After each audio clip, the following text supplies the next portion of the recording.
In this video, I'm gonna teach you how to play two-player on Call of Duty Vanguard Xbox One. It's a very easy process, so make sure to follow along. In this video, I'm gonna give you easy-to-follow instructions on how to properly set up split screen for Call of Duty Vanguard on your Xbox One. The game features full split screen functionality, and you will be able to do it online or locally if you just want to play between you and your friend. You will be able to set this up, obviously, by connecting an additional controller to your console. So the first thing that you have to do is connect an additional Xbox controller.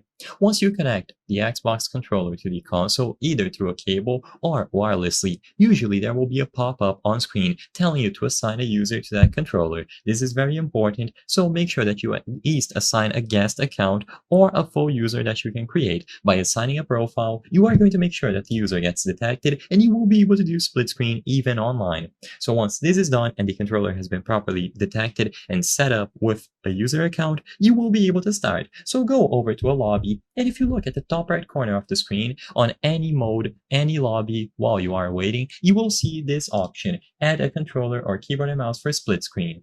Now, assuming that your controller was detected properly, then this message is going to change to player 2 press this respective button to join split screen. So all that you have to do is press the appropriate button that is being displayed there. When you press that specific button, split screen is going to load up immediately. So your friend who has the secondary controller is going to join your session. You will be able to see them besides you, and now you can go ahead and start looking for a multiplayer or local match. It is incredibly simple to set up, and you will be able to do it from this menu. So all that you have to do is connect the additional controller, and while you are in the lobby, press the respective button at the top right corner of the screen. If this doesn't work, make sure that the controller is properly detected and double check to see if you assigned a user profile to that controller.